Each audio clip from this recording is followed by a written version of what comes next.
Hola, buen día. Buen día. ¿Cómo estamos para partir la semana? ¿Todo bien? Ya, acá andamos nomás. Qué bueno. Ojalá tengan una excelente semana. Bien, vamos a comenzar entonces el día lunes, ya tempranito. Habíamos quedado, ¿verdad? Estábamos hablando acerca de cómo las bacterias van adquiriendo variabilidad a través de las distintas generaciones. Y habíamos dicho que una de las principales fuentes de variabilidad era a través de las mutaciones, ¿verdad? El desarrollo de mutaciones generaba variabilidad genética en las bacterias y esta variabilidad se iba observando a través de la continua multiplicación de las bacterias, es decir, a partir de una unidad formadora de colonia o de algunas unidades formadoras de colonia, cuando aumenta la población, podemos observar al final de este crecimiento bacteriano, que nosotros lo observamos, ¿verdad?, a través de una curva de crecimiento, que al final se podían obtener bacterias que tenían, aunque en baja tasa, podíamos encontrar diferencias en algunas bacterias dentro de estas bacterias que iban aumentando el número, ¿verdad? Y habíamos dicho entonces que una de las primeras fuentes de variabilidad son las mutaciones, y la otra forma por la cual las bacterias desarrollan variabilidad genética o tienen variabilidad genética a través de la transferencia horizontal de genes, y esto está asociado a tres mecanismos principales, y dentro de esos tres mecanismos encontrábamos la conjugación, la transformación y la transducción, ¿ya? Y además habíamos visto que las bacterias, cuando nos empezábamos a enfocar en su material genético, nos encontrábamos que obviamente las bacterias tienen que tener un cromosoma principal, pero además asociado a ese cromosoma principal nos íbamos a encontrar, ¿verdad?, que si teníamos acá una bacteria, nos íbamos a encontrar con un cromosoma principal o nucleoide, que normalmente las bacterias tienen un solo cromosoma, pero bajo ciertas condiciones hay algunas bacterias, en realidad hay algunas especies bacterianas que pueden tener hasta dos cromosomas. Este es un elemento circular, ¿verdad?, doble cadena, que si uno lo alarga quedaría como una especie de círculo. Y dentro de este cromosoma habíamos dicho que podíamos encontrar distintos elementos genéticos que estaban insertos dentro del cromosoma principal. Habíamos hablado de los profagos, ¿verdad? Habíamos hablado de los ribosomas y también de las islas genéticas, ya que son regiones entonces que están dentro del cromosoma principal. Islas genéticas. Pero además de estos elementos que están insertos en el cromosoma principal, podíamos encontrar elementos extracromosomales, y dentro de ellos podíamos encontrar, por ejemplo, los plásmidos, ¿verdad? Y asociado a los plásmidos podíamos encontrar otros elementos genéticos móviles. En este caso el plásmido es un elemento genético móvil debido a que puede ser traspasado, en este caso desde una bacteria a otra, y por ejemplo esta bacteria pudo haber adquirido este plásmido, ¿ya? Y dentro de los plásmidos podíamos encontrar algunos elementos como eran los tramposones. Dentro de los tramposones podíamos encontrar integrones, ¿verdad? Y dentro de los integrones podíamos encontrar incluso cassettes genéticos, ¿ya? Entonces varios elementos que tienen características distintas, y todos ellos forman parte entonces de este material genético bacteriano. Algunos son móviles, como son los plásmidos, los tramposones, y otros son potencialmente móviles, como son los integrones, que se pueden movilizar cuando están asociados, por ejemplo, a un plásmido, ¿ya? Entonces, todos estos son elementos, y probablemente hay varios elementos más que no se han descrito todavía, o que al menos yo no los voy a describir acá, pero que son elementos que finalmente van a contribuir a la variabilidad bacteriana. Entonces, ¿cómo se pueden transferir todos estos elementos desde esta bacteria que dibujamos acá, considerando que esta bacteria puede tener todos estos elementos, hasta otra bacteria? Una bacteria como esta que está acá. ¿Cómo se pueden transferir esos elementos? Por medio del pili. Por medio de un pili, dice su compañera. ¿Y en qué participará el pili? ¿En qué mecanismo? Porque recién le estaba mencionando, ¿verdad?, que había tres mecanismos principales de transferencia horizontal de genes: conjugación, transformación y transducción. O sea, a través de la conjugación es donde participa el pili, ¿no? A través de la conjugación, ¿verdad? Esto quiere decir que esta bacteria podría estar traspasando de alguna manera información genética a través del pili, ¿verdad? A través del uso del pili, en realidad, no es a través del pili.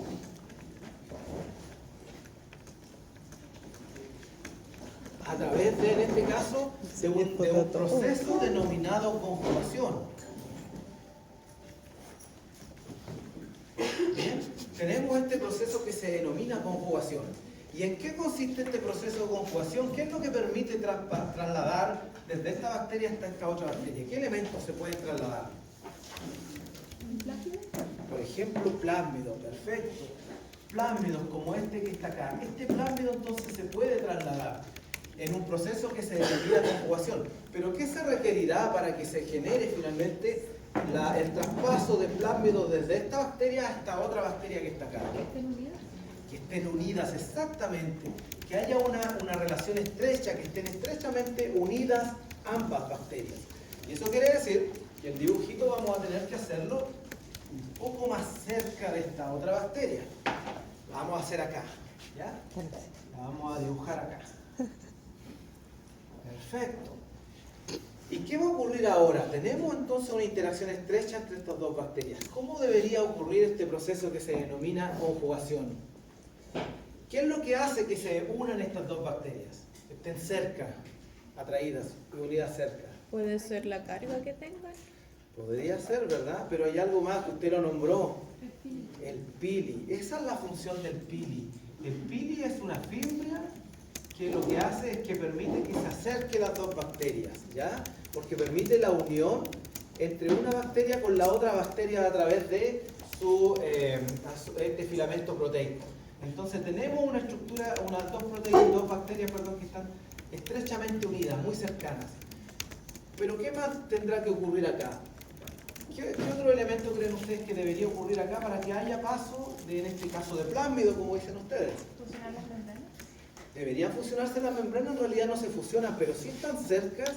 Y si no se fusionan las membranas, ¿por dónde pasará el plásmido? Por un canal, exactamente.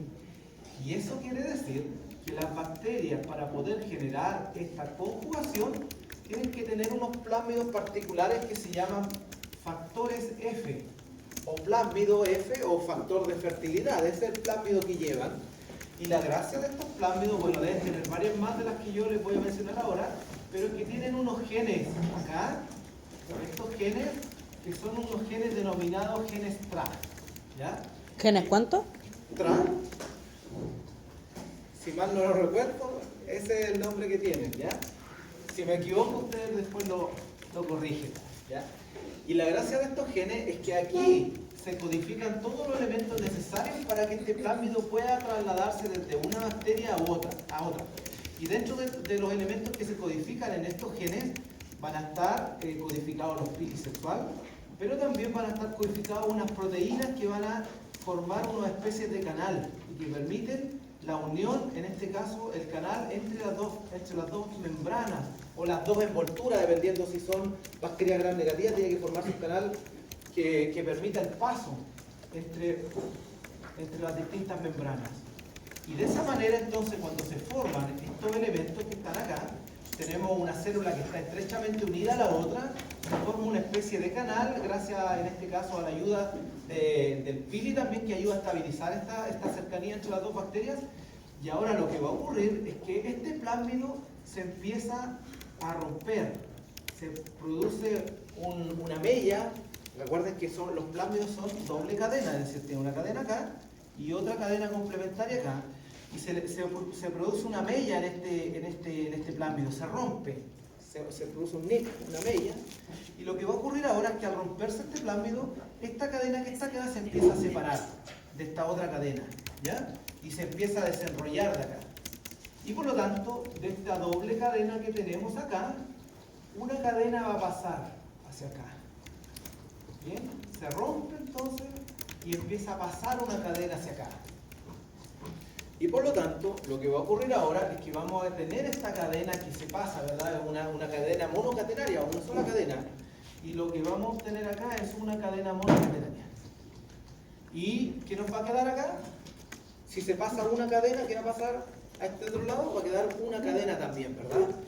Y por lo tanto, una vez que pase esta cadena que está acá, vamos a tener un plásmido con una cadena. Pero los plásmidos son bicatenarios, son doble cadena.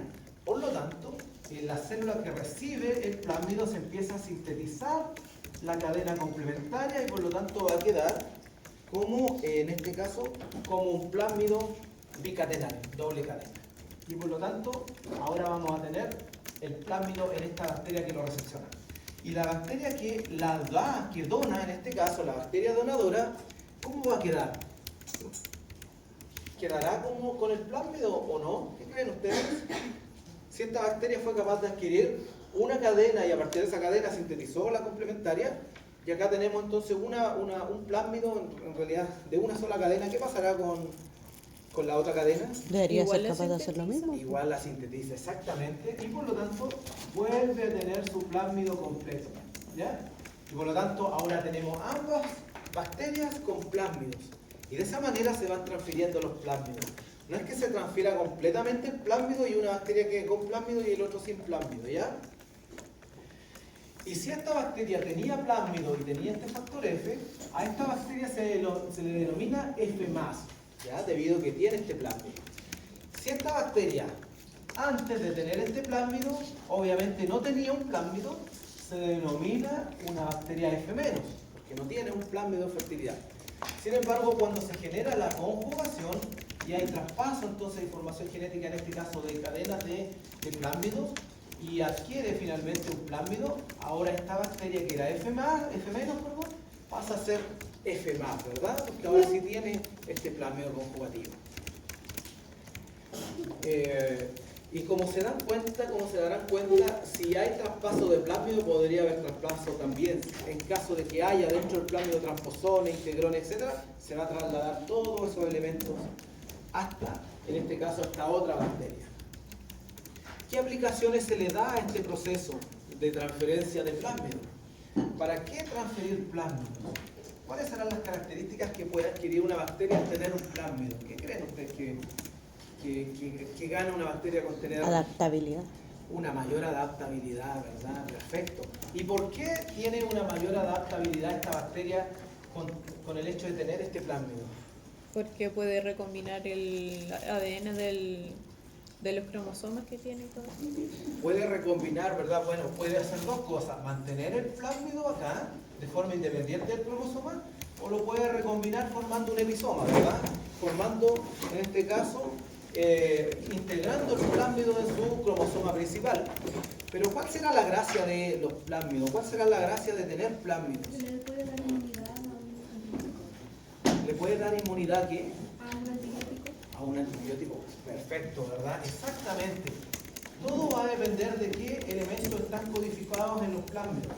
Si nosotros dibujamos un plásmido, al menos un plásmido comercial, nos vamos a encontrar que son secuencias de ADN, doble cadena, circulares. Yo les había dicho que tienen un origen de replicación independiente del cromosoma principal.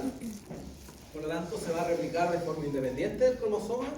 Y por lo tanto, esta bacteria podría multiplicar y tener varias copias de un plásmido, es decir, podría ser una bacteria que tiene un plásmido repetido unas 4 o 5 veces, incluso podría tener más copias del plásmido, pero cuando se divide podría dejarle a su hija, en este caso a su descendencia, valores no equitativos de plásmido a cada una de ellas. Y eso se va observando a través de las distintas divisiones, que al final algunas bacterias podrían incluso no tener plásmido, y no es porque lo pierdan, sino que porque no adquieren en este proceso de división celular.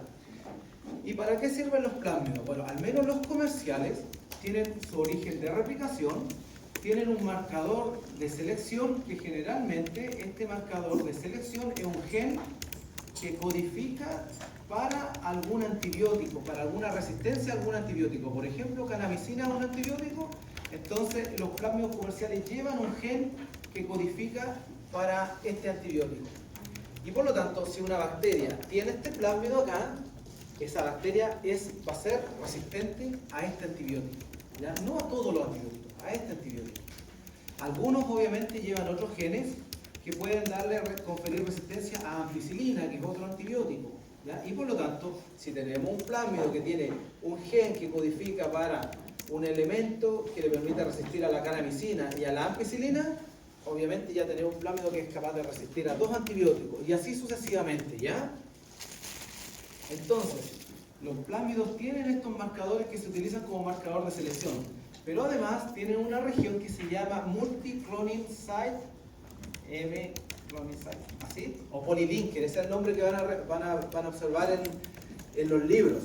Y la gracia de esta zona es que es una zona que es rica en regiones que pueden ser cortadas por unas enzimas, que se llaman enzimas de restricción. En uno de estos capítulos que les dije que leyeran desde el Murray del Microbiología Médica aparece esta información ya.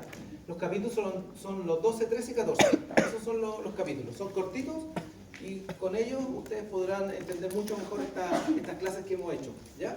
Entonces tienen estas regiones donde son reconocidas por enzimas de restricción y lo que hacen las enzimas de restricción es cortar acá. Entonces, ¿qué aplicaciones le damos en el laboratorio a estos plásmidos? Además de conocer si es que una bacteria lo adquiere o no lo adquiere a través de la adquisición de esta resistencia a algunos de estos antibióticos, y es que nosotros podemos, a través del uso de enzimas de restricción, cortar acá y utilizamos una enzima acá, le vamos a denominar en este caso CHO1, por ejemplo, pero son muchas enzimas, son un listado gigante de enzimas. Supongamos que esta enzima corta acá. Y también usamos otra enzima, por ejemplo esta PAM-H1, y esta enzima corta acá. Esto es el criterio solo por dibujar algo nomás, ¿ya? Entonces vamos a cortar acá y acá con estas enzimas. Y la gracia de cortar esto es que se sale esto y se linealiza este plásmido. Se vuelve lineal. Y ustedes se preguntarán, ¿cuál será la gracia de hacer un plásmido, cortarlo y volverlo lineal?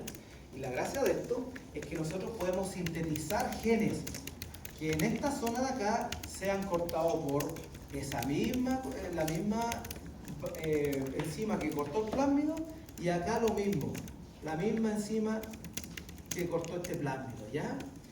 Y si nosotros tenemos un gen de interés, por ejemplo, que este gen codifique para una enzima o proteína de interés, por ejemplo, insulina.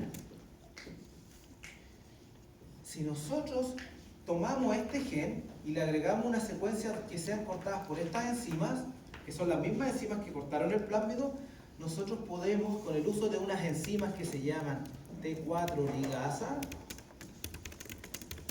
podemos pegar esta secuencia que está acá, este gen de la insulina, lo podemos pegar acá y lo pegamos aquí, lo clonamos. Y por lo tanto, ahora tenemos un elemento que es bacteriano, que nos permite de alguna manera producir enzimas o proteínas como son la insulina, ¿ya? ¿Y para qué nos puede servir la insulina? Bueno, para, en este caso, administrar, la verdad, a personas que tienen deficiencia en la producción de insulina. Así como este ejemplo que le acabo de dar, hay miles de ejemplos de producción de proteínas de interés humana, veterinarias y otras, utilizando plásmidos bacterianos. Por lo tanto, es muy importante las aplicaciones que se han obtenido a través de plásmidos, ¿ya? Utilizando plásmidos. Las vacunas, cantidad de vacunas producidas en bacterias como son Escherichia coli o algunas levaduras, utilizando elementos genéticos como son los plásmidos, ¿ya? Por lo tanto, son muy importantes los plásmidos para la salud humana finalmente, ¿ya? Para la tecnología. Profe, ¿Sí? ¿y estos genes que sirven como para antibióticos pueden sintetizar igual, no sé, ciertas enzimas que sirvan para antígenos del cuerpo? Por supuesto, sí.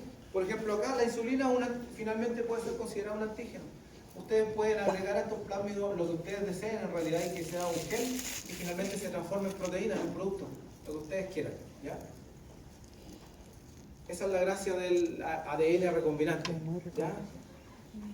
Y bueno, entonces tenemos este fenómeno que corresponde a la conjugación.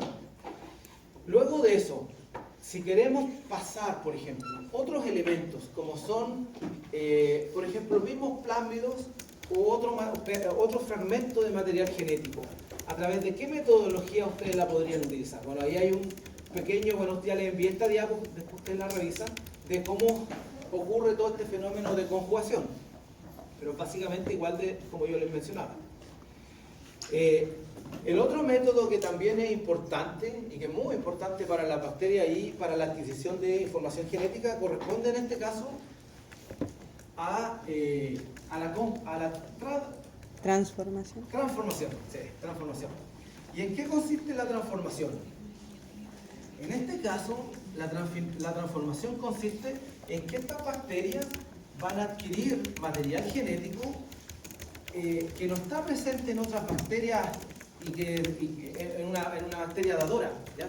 Sino que está presente en bacterias que van muriendo, que mueren, que se rompen y a través de su lisis se van a liberar componentes del cromosoma principal, ¿ya? Y es ese material genético el que puede ser capturado, es decir, ADN extracelular, ¿ya? Cuando en el cultivo bacteriano las bacterias van creciendo, otras van muriendo.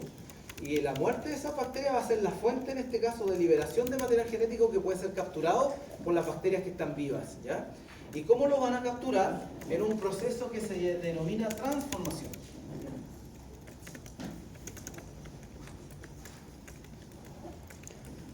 ¿Y este proceso en qué va a consistir? Bueno, en este caso, las bacterias que están en un cultivo bacteriano van a tener la capacidad de capturar, supongamos que esta bacteria se rompe, muere en este proceso de crecimiento bacteriano, o porque hay antibióticos y la matan, o por algún factor que hace que estas bacterias mueran. Por lo tanto, este material genético, tanto este como el plásmido, etcétera, se va a liberar, ¿verdad? Vamos a tener restos de bacterias, vamos a tener restos de material genético, algunos plásmidos, etcétera, disponibles en el medio extracelular. Y por lo tanto, estas bacterias, a través de este proceso de transformación, pueden captar esta información genética que está acá disponible, que son en este caso ADN, etc. Y lo que hacen es capturar el material genético y llevarlo hacia su interior.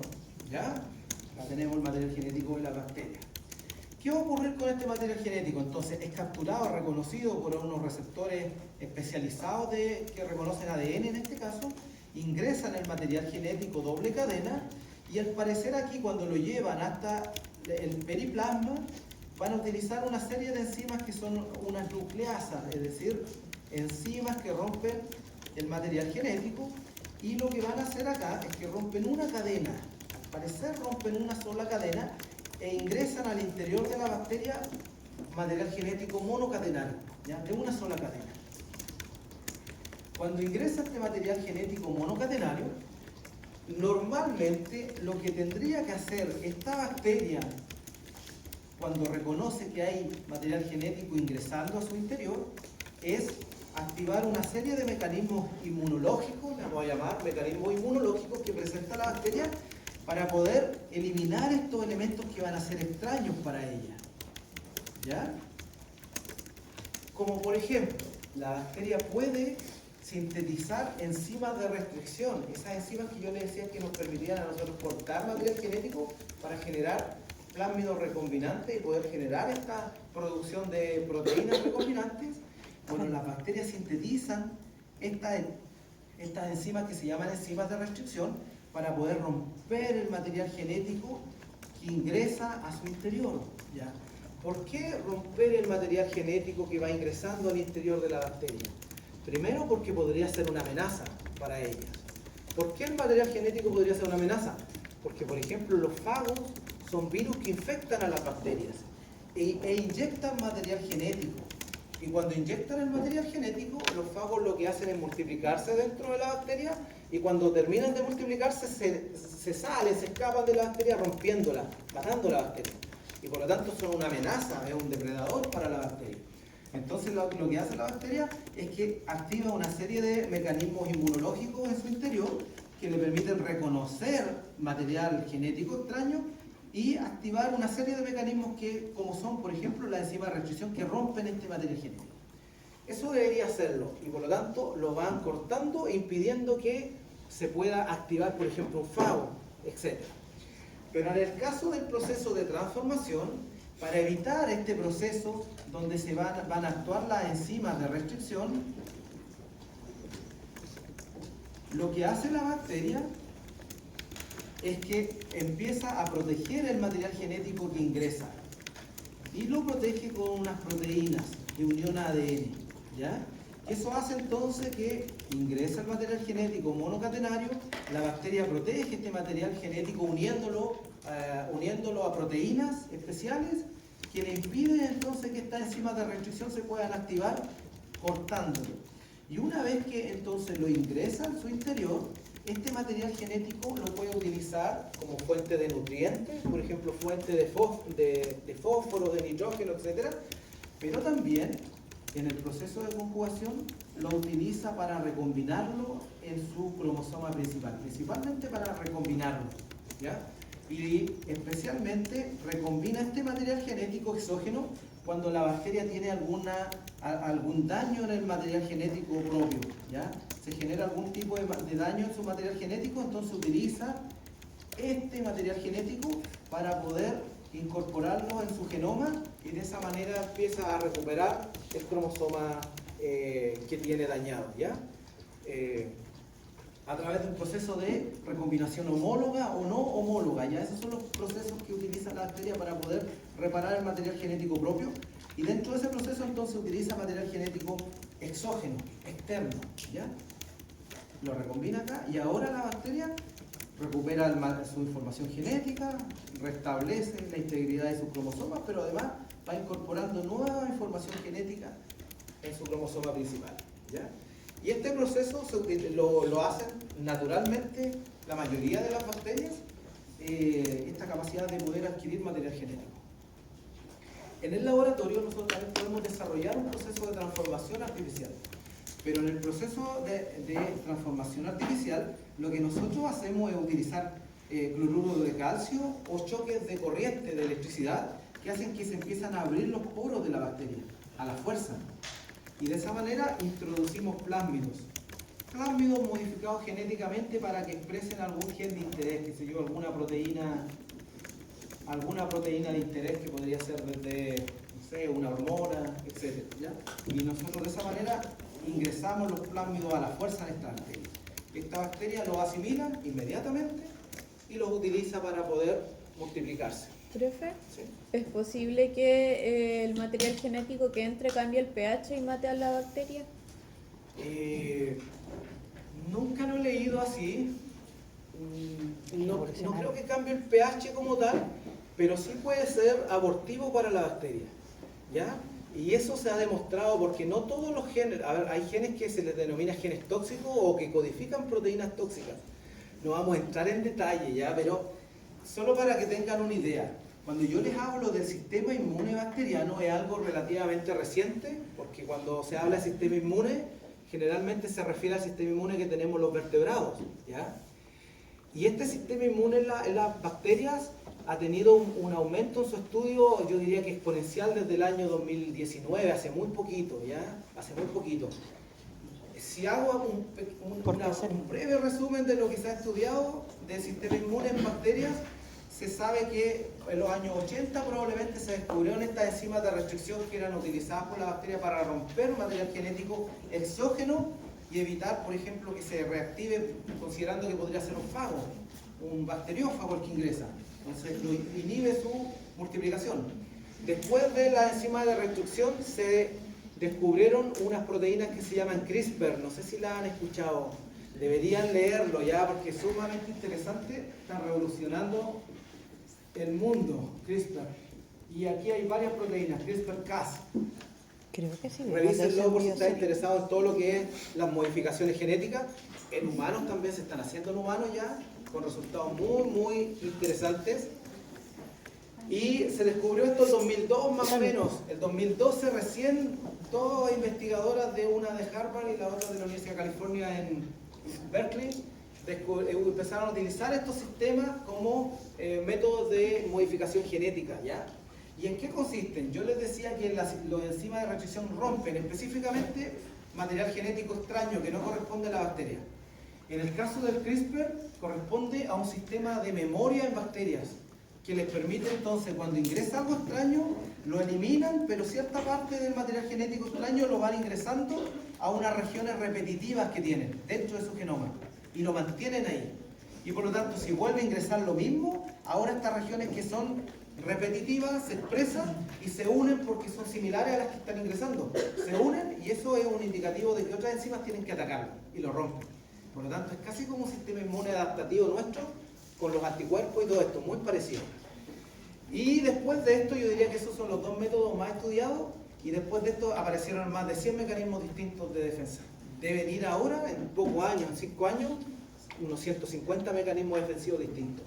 Y dentro de todos estos mecanismos defensivos hay unos que también son muy interesantes que se llaman sistemas toxina-antitoxina.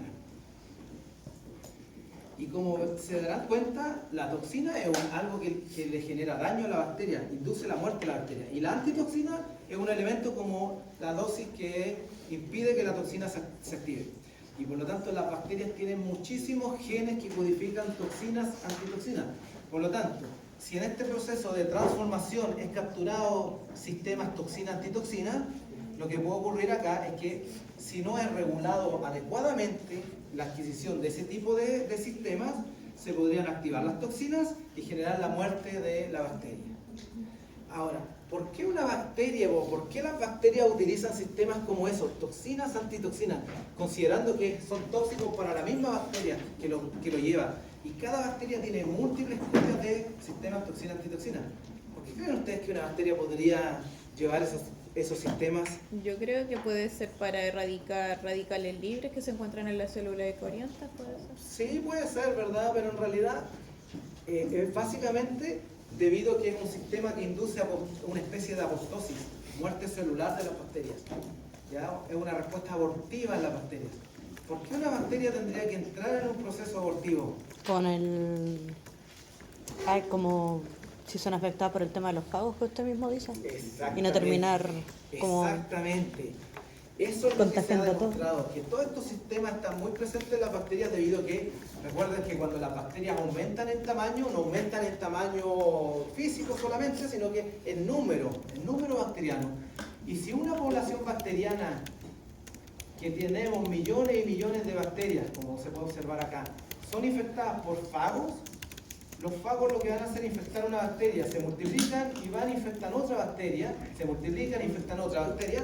Si esto sigue ocurriendo, los fagos van a eliminar una población completa. Eliminan a la población completa. Sin embargo, lo que hacen las bacterias es que cuando se sienten que están infectadas, activan estos sistemas y entran en una especie de apoptosis. ¿Ya? No es una apoptosis como tal, como la que nosotros conocemos, pero es una especie de respuesta abortiva. Y por lo tanto, ahora cuando esta bacteria muere, el fago no puede replicarse y por lo tanto no puede infectar a los demás. Pareciera ser que es como una respuesta altruista de la bacteria para poder proteger al resto de la población. O sea, es como un suicidio para que no se mueran los demás. Exactamente. Y ahí tenemos un evento donde la adquisición de genes puede ser tóxica para las bacterias. ¿Ya? Creo que la explicación fue demasiado larga, pero Sí, básicamente profe, ahí tenemos un ejemplo. ¿Sí? Profe, no quiero decir que lo que usted está diciendo no era interesante porque sí lo era, pero me perdí. ¿En qué parte habíamos quedado de la clase? En la transformación, estamos hablando de la transformación y elementos que son tomados por las bacterias. Y su compañero preguntaba si esos elementos cuando los toma la bacteria podrían ser dañinos para la misma bacteria. Sí, dependiendo del tipo de gen. Y ahí yo les explicaba eso de este tipo de gen y que son muy frecuentes en la bacteria. Entonces tenemos un segundo método que es la transformación bacteriana. Y por último nos queda un tercer método. ¿A qué corresponde el tercer método de transferencia horizontal de genes? Datos, juegos. Transducción, ¿verdad? ¿Y en qué consiste la transducción? Ahora, ¿son directamente las bacterias las que participan en este proceso de transducción? No, ¿verdad? ¿Quiénes participan en este fenómeno de transducción? Los virus, exactamente. ¿Y qué tipo de virus? Bacteriófagos, ¿ya? Y aquí los bacteriófagos son virus muy diversos y al parecer son los organismos vivos más abundantes de este planeta, ¿ya? Están en todos lados con números astronómicos, ya dicen que si uno los junta uno al lado de otro, uno podría llegar, no sé, alguna vez leí que podía llegar hasta otra estrella, a ese nivel. No sé qué tan así será ya, pero son números astronómicos de las cantidades de fagos que existen en este planeta. Y por lo tanto ellos son los mayores depredadores de este planeta, generando la muerte de millones y millones de bacterias a cada momento, ¿ya? Tanto así que al conocerse esa información se han utilizado como terapias antimicrobianas, como terapias que permiten la eliminación de bacterias resistentes a los antibióticos, ¿ya? Son muy importantes para ese tipo de desarrollos tecnológicos. Y en este caso, bueno, la transducción va a corresponder el proceso en el que son los fagos son los fagos entonces los que van a participar en este proceso de transferencia horizontal de genes. ¿Cómo los fagos entonces van a participar en este proceso? Lo que primero hacen los fagos, como yo les decía, es que reconocen específicamente a las bacterias que van a infectar. ¿Ya? Esto es tipo saédrico, bueno, algo así. Y lo que hacen entonces, reconocen específicamente a las bacterias. No, cada fago reconoce a una bacteria, no todos los fagos reconocen a todas las bacterias. Es un reconocimiento específico.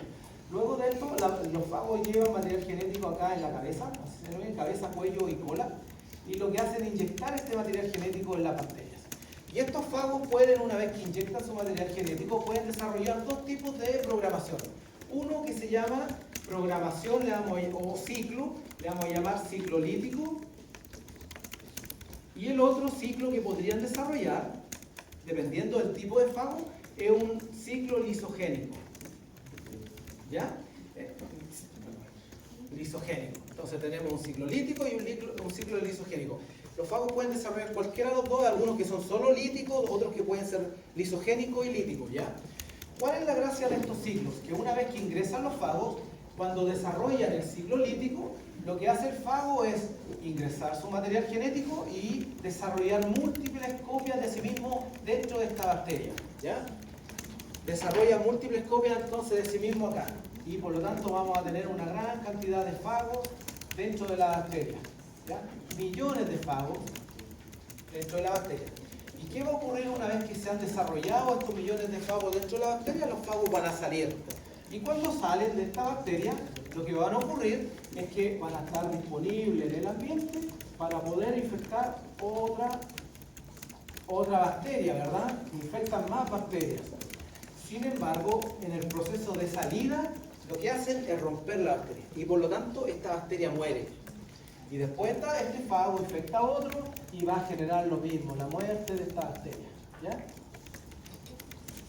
Y por lo tanto, de esa manera, estos fagos que desarrollan estos ciclos líticos van a ir matando bacterias y lo hacen en cantidades gigantescas. Sin embargo, hay otros fagos que desarrollan un ciclo lisogénico. Y cuando desarrollan ciclo lisogénico, los fagos lo que hacen es ingresar su material genético, pero no se multiplican inmediatamente dentro de la bacteria formando copias de fagos, sino que lo que hacen es recombinar su material genético con el material genético del cromosoma principal de la bacteria. Y lo que va a quedar acá entonces no es un fago como tal, sino que es un profago, ¿ya? Y desarrollan profagos. Y por lo tanto, esta bacteria que tiene profagos se puede dividir incontables veces, múltiples cantidades de veces, y por lo tanto va a llevar la información que corresponde a su genoma principal, ¿verdad? Pero además, como está dentro del cromosoma principal, los fagos también a las células descendientes va a ir trasladando ese material genético de los fagos, ¿ya? Sin embargo, bajo ciertas condiciones de estrés, por ejemplo, no sé, un aumento de radiación ultravioleta, especies reactivas del oxígeno, etc. Lo que ocurre acá es que se autoinducen estos fagos y que están normalmente por generaciones dentro del cromosoma principal de la bacteria, pueden entonces escindirse, salir de acá y volver a su ciclo lítico y formar múltiples copias del mismo y salir de acá, y por lo tanto rompen esta bacteria generando la muerte, ¿ya? Entonces tenemos dos tipos de ciclos que realizan los fagos. Pero ¿cómo los fagos entonces van a trasladar información genética de una bacteria hacia otra bacteria? Y eso ocurre a través de un proceso en el que hay algunos errores dentro de esta replicación de los fagos. Y estos errores pueden estar asociados a dos tipos de transducción. Uno que se denomina generalizada, donde el fago, como se puede observar acá, ingresa en la bacteria a través de ingresa su material genético. Este material genético se empieza a multiplicar, pero en este proceso de multiplicar utiliza enzimas que empiezan a romper material genético dentro de la bacteria. Y por lo tanto van a quedar segmentos que son obviamente de los fagos, pero también segmentos que pueden ser de la bacteria, ¿ya?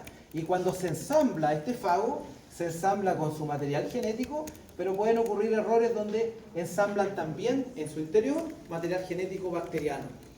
Por lo tanto, luego de que se genera todo este proceso, se desarrolla este ciclo lítico donde hay múltiples copias de fago y algunos de ellos llevan material genético de la célula hospedera, en este caso que es la bacteria infectada. salen estos fagos y acarrean segmentos de material genético de la célula hospedadora, de la célula que en este caso donde ellos se multiplicaron, ¿ya? Y ahí hay entonces una transferencia desde esta célula hacia otra célula bacteriana que va a ser infectada de ese material genético que inicialmente era de otra bacteria, ¿ya? Ahí entonces tenemos un fenómeno de transducción generalizada. Y el otro es el proceso de transducción especializada y generalmente se asocia en este caso a fagos que desarrollan ciclos lisogénicos, como este que está acá, que yo les mencionaba, que entonces el fago ingresa a su material genético, recombina formando profagos y se mantiene ahí por largos periodos de tiempo. El tema es que cuando se mantiene por largos periodos de tiempo, llega un punto donde se puede salir este fago desde el cromosoma principal, ¿verdad? Se reactiva el fago y cuando se escapa o se sale del cromosoma principal, puede arrastrar segmentos de ADN colindantes que están al lado de su material genético. Y por lo tanto se libera esto y ahora el fago va a llevar el material genético de él más el material genético adyacente. ¿Ya? Como se puede observar en esta figura de ahí. Tenemos entonces un fago lisogénico, se introduce en esta bacteria, se desarrolla un profago debido a que recombina con el cromosoma principal. Este es el material genético del profago, pero cuando se activa este fago, se escinde, se sale del material genético, ¿verdad?, del cromosoma principal, arrastrando material genético adyacente, como por ejemplo este gen A. Acá entonces este fago se reproduce, genera el ciclo lítico, rompe la bacteria, se escapa y ahora lleva material genético de esta bacteria, algunos segmentos, algunos genes. Ahora infecta a otras bacterias, vuelve a desarrollar su ciclo lítico, como se observa acá, y la gracia de este ejemplo al menos es que ahora este fago lleva su información genética más el que arrastró de la bacteria anterior y puede entonces entregarles un gen que posiblemente podría no tenerlo esta bacteria, pero ahora tiene un nuevo gen y que hace que desarrolle una nueva cualidad. Por lo tanto, los fagos pueden trasladar genes y material genética de una bacteria hacia otra bacteria, ¿ya? Esa es la gracia de la transducción. Por lo tanto, ahí tenemos 3 métodos bastante interesantes de cómo las bacterias van adquiriendo variabilidad.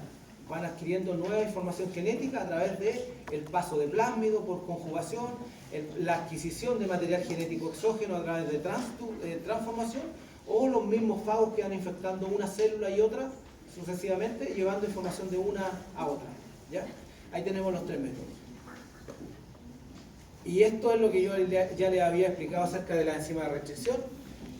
Pensemos que todo este material genético de alguna manera le va a ayudar a aumentar la variabilidad de las bacterias, pero también se puede transformar en una amenaza para las bacterias debido a que puede alterar la genética propia bacteriana, ¿ya? Y es por eso que las bacterias han desarrollado estos mecanismos defensivos, que era lo que yo les mencionaba relacionado con CRISPR, con enzima de restricción, con los sistemas toxina-antitoxina, etc. ¿Ya? Y que aplicaciones tienen múltiples por si a alguien le interesa leer al respecto, ¿ya? Así que con eso terminamos la clase de genética bacteriana. Cualquier duda, consulta, la discutimos. Oye, es una wea terrible esa wea, la de la transducción por virus.